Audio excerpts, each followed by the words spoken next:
ಎಲ್ರಿಗೂ ನಮಸ್ಕಾರ.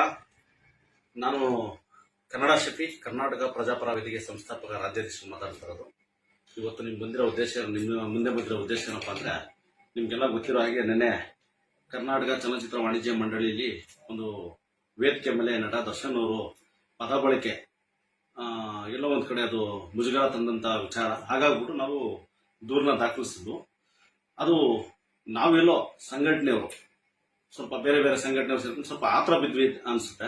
ಏನಕ್ಕೆ ಅಂದ್ರೆ, ಎಲ್ಲೋ ಒಂದ್ ಕಡೆ ಒಬ್ಬ ಬೆಳೆದಿರ್ತಕ್ಕಂಥ ಒಬ್ಬ ಹಿರಿಯ ನಟ ಅಂತ ಹೇಳ್ಬೋದು, ಅವ್ರಿಗೆಲ್ಲ ಮನಸ್ಸಿಗೆ ನೋವಾಗಿದ್ರೆ ನಾನು ಏನು ನಮ್ಮ ಸಂಘಟನೆಗಳ ಪರವಾಗಿ ಕನ್ನಡ ಮನಸ್ಸುಗಳಿಗೆ ಕ್ಷಮೆ ಯಾಚಿಸ್ತಾ ನಾನು ಆ ದೂರನ್ನ ಏನು ಕರ್ನಾಟಕ ಚಲನಚಿತ್ರ ವಾಣಿಜ್ಯ ಮಂಡಳಿ ಏನು ದೂರನ್ನ ದಾಖಲಿಸಿದ್ವೋ ಅದನ್ನು ಹಿಂಪಡೆಯುವಂತ ಕೆಲಸ ಮಾಡ್ತೀನಿ.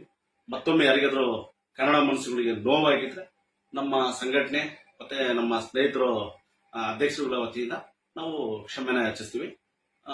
ಎಲ್ರಿಗೂ ನಮಸ್ಕಾರ.